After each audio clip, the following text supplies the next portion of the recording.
magaling sa kama. Halikan mo na ako. Hindi mo mabigay. Yun. Kiss lang eh.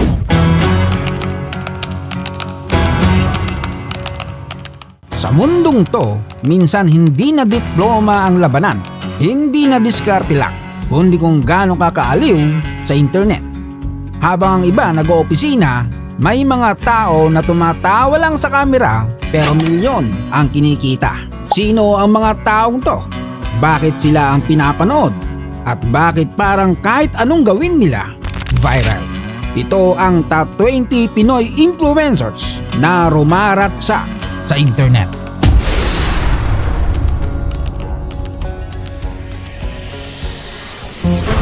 Disclaimer lang mga bossy, ang ranking sa video na ito ay hindi basta-basta opinion lang. Ito ay base sa kombinasyon ng kabuuang followers sa Facebook at YouTube, dami ng views at engagement, at higit sa lahat, ang kanilang impact sa viewers bilang influencers. Ibig sabihin, hindi lang ito tungkol sa kasikatan, kundi kung gaano nila kayang impluwensyahan ang masa. Simulan na natin sa pang top 20. Slater Yang, mayroong 1.3 million followers sa Facebook at 966,000 subscribers sa YouTube. Kung gusto mong maging matalino, dito ka kay Slater. Habang ikaw nanonood lang, bigla ka nagiging engineer sa utak mo. Ganito pala ang bahay kahit wala ka pang lupa. Ang content niya, educational pero entertaining. Pinapatalino ka niya kahit wala kang budget. What?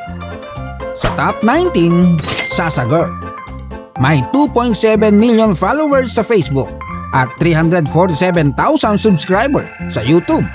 Kung ang kaguluhan may mukha, si Sasa yon. Isang video, 10 personalities. Para may sariling multiverse. Habang ikaw may identity crisis, siya may 20 personalities at halos lahat viral. Ang diskarte ni Sasa Girl, hindi mo kailangan maging normal. Kailangan mo lang maging entertaining. Anong mattress reveal? Anong mattress reveal? Swimsuit binibenta ko dito. Umalis ka dito sa live ko, ha? Ayan. Sunod sa listahan, Sashna Laparan. Kung ang feed mo gusto mong maging aesthetic, si Sashna ang pek. Clean, polish, maganda, prangka, parang Instagram na may budget. Habang ang iba magulo, siya parang laging may filter ang buhay. Alam nyo naman sa social media, kung may ganda ka plus may branding equals pera. Papagas kayo, kuya. Ako na bahala. Kumain ko. Oo, full tank niya. Kaya mo pa sa aero ngayon, kuya. Wala eh, kailangan talaga yung kayod eh. Mahal pa naman ang gas ngayon, no? Mahal ang gas. Oo. Kada ikot namin, 500. 500? Sa ikot lang yun, sumuli lang. Nakakailang ikot ka? Sa 5, dito 5 na yun. 2.5 na yun agad. Grabe. Sa top 17, Giyuong. 688,000 sa FB at may 8 million sa YouTube. Sa mundo ng flex at yabang, may isang tahimik, si Giyuong. Walang drama, walang arte. Simple lang pero tumatagos. Habang ang iba nagpapakita ng yaman, siya nagpapakita ng kasiyahan. Siya ang nagpapatunay na hindi lahat ng viral maingay. Yung iba, tumatama sa puso. So pakiusap lang namin yun.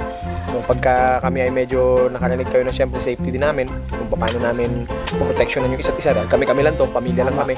Wala namang ibang magtutulungan na magpuprotektahan, hindi kami. Sa pang 16, Doc Willie Ong. 17 million followers sa FB at may 10.2 million sa YouTube. Sa mundo ng puro kalokohan, may isang seryoso, si Doc Willie. Habang ang iba nagpapatawa, siya nagliligtas ng buhay. Isang video lang niya, biglang lahat nagiging health conscious. Pero aminin mo, pinapanood mo siya. Tapos kakain ka ulit ng chicharon. Speaking of chicharon, eto, walang suka, Boss Toyo. Kung may CEO ng magkano mo ibebenta, si Boss Toyo na yon. May dala kang random item, bibilhin niya. Kung magkakasundo kayo. Kahit minsan, ikaw na mismo nagdududa. Pero yun ang magic. Yung hindi mo inaasahan, nagiging content. Basta sa tamang tao, kahit kalat, nagiging negosyo. Ako na. Aba, tropa ko to eh. Tropa ko to. Siyempre. Hello, nag-comment na naman. Sige na ako na. Ako dito eh. Gusto ko kasi. Eh, tulungan ko siya. Tropa ko to. Sige, ito. Anong hinahanap mo? Sa top 14, ranks Kyle. Mayroong 13 million followers sa Facebook at 15 million naman sa YouTube. Kung si Niana ang silent killer, si Rance ang mastermind. Habang ikaw hirap sa 8 counts, siya gumagawa ng steps na kinokopya ng buong mundo. Hindi lang siya sumasabay sa trend, siya ang gumagawa ng trend. Habang ikaw nagpa-practice, siya na ang kinokopya. Sa pang 13, Rosmar Tan. 7 million followers sa Facebook, 1 million sa YouTube. Si Rosmar, walking motivation speaker na may cash flow. Lahat ng video parang sermon at flex. Habang ikaw nag-i-scroll, napapaisip ka, bakit siya mayaman, ako hindi? Dahil sa internet, inspiration plus inggit equals views. Sunod sa listahan, V. Cortez. 5.8 million followers sa Facebook, 7 million sa YouTube. Habang ikaw nag-iisip paano kumita, si V kumikita habang nagbablog. From jowa ni Kong to boss ng sariling empire. Love life na sinamahan ng negosyo, ang resulta, jackpot content. Next, si Alex Gonzaga.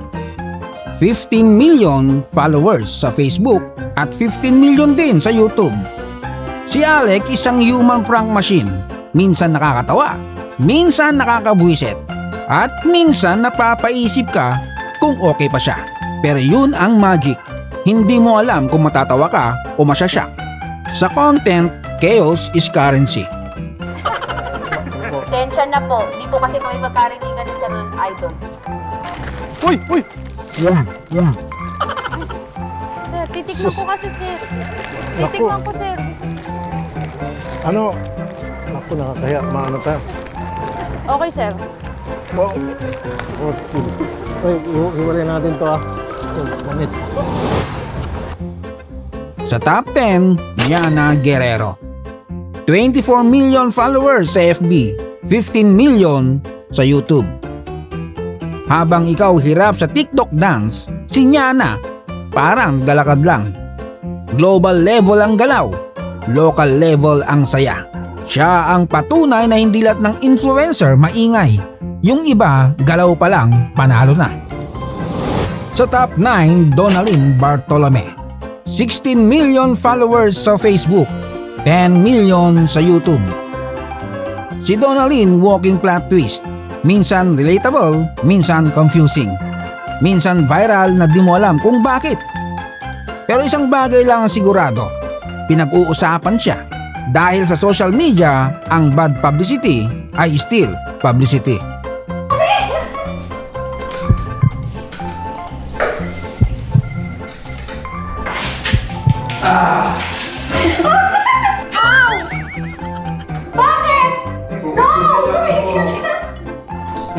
Wag naman ganun.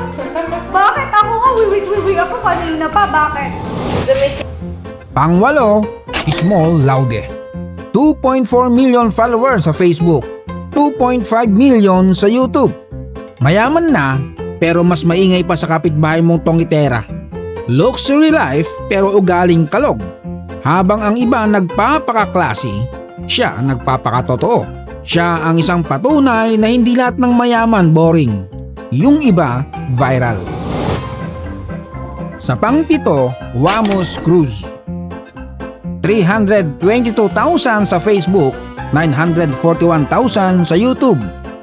Hindi siya pogi, hindi siya gwapo, hindi siya cute, pero ang sigurado, viral siya. Habang ikaw nag-filter, si Wamos, walang hiya-hiya, lapagan-nagan ng mukha, pero panalo. Dahil pagdating sa social media, confidence beats perfection. Sa pang-anim, Mark Jason Warnakulahewa, aka Makagago. 735,000 sa Facebook, 3.2 million sa YouTube. Kung ang internet ay gera, itong si Makagago ang laging nasa frontline. Walang filter, walang preno. Kung may issue, papasukin niya. Habang ang iba tahimik para safe, siya maingay para viral. Siyempre minsan agree ka, minsan hindi. Pero isang bagay ang sigurado, pinapanood mo pa rin. Dahil sa social media, atensyon ang tunay na currency, kahit controversial pa. Taga namin ang kredibilidad ni Norman. By only showing the truth to the people with evidences. Hindi invento tulad nito. So, Sa panglima, malupiton. 7.2 million followers sa Facebook, 1 million sa YouTube. Kung ang utak mo ay normal, pag napanood mo si Malupiton, sirang-sira na.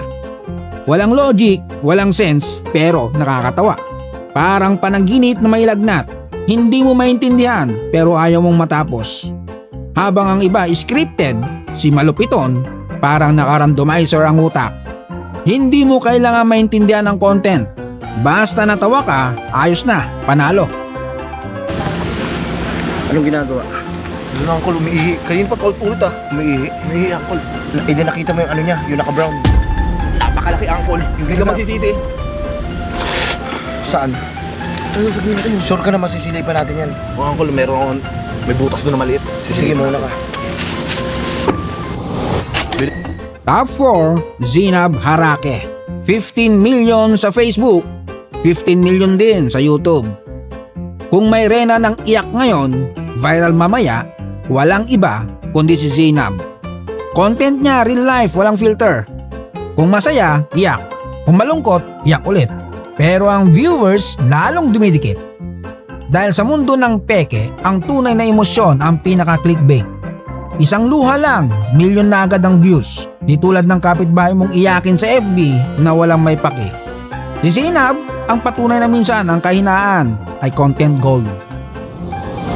Sa pang top 3, Kong TV. 7 million followers sa Facebook, 12 million sa YouTube. Kung ang YouTube ay parang barangay, si Kong TV ang unofficial captain. Walang arte, walang script, puro kalokohan. Pero somehow, milyon ang nanonood. Habang ang iba cinematic ang editing, si Kong isang sigaw lang. Yun, viral na. At hindi lang siya solo player. May buong Avengers team, ang Team Payaman. Parang tropa mong tambay, pero milyonaryo na. Pinatunayan niya na hindi kailangan maging perfect. Basta relatable ka, panalo ka sa masa.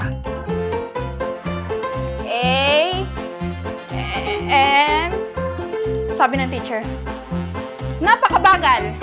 Bilisan mo. Wiu, wiu, wiu, wiu. Sa top 2, Ivana Alawi.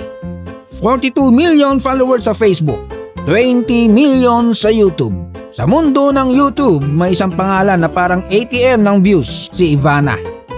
Isang upload lang, boom, 10 million views. Parang may sariling pabrika ng eyeballs. Habang karamihan nag-e-edit ng 8 oras para sa 1,000 views, si Ivana naglaba lang, viral na kaagad. Umaabot lang naman ng 34 million views. Ganun kalupit. Pero syempre hindi lang ganda at kaseksihan ang kanyang puhunan. Ito ay kombinasyon ng karisma at generosity at content na parang kapitbahay mong mayaman pero mabait. At syempre may iconic na nanay at kapatid. Automatic dagdag sa entertainment package. Hindi lang siya influencer, isa siyang walking negosyo. Pag umubo si Ivana, may sponsorship kaagad. Lalo na siguro pag umutot, ewan ko na lang. Unang gagawa. Kailangan pa, boss ka na lang, foreman, ganun, ha? Dadamihan pa natin yan. Kambing, baka, anong gusto mong hayop? Kasi yan na si Meme! Oh my God, ang ganda! Ay, Meme! Oh my God! At sa ating top 1 sa listahan, Vice Ganda. 20 million followers sa Facebook, 8 million sa YouTube. Bago pa magkaroon ng TikTok, may Vice Ganda na. OG ng viral, hari ng banat, at master ng crowd control. Isang linya lang, memes na agad kinabukasan. Habang ang ibang influencer nag-aaral paano maging funny, si Vice, natural disaster ng katatawanan.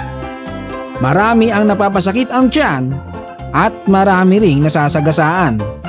Pero dun siya malupit, dun siya nakilala. Sa TV man o social media, parehong nilalamon.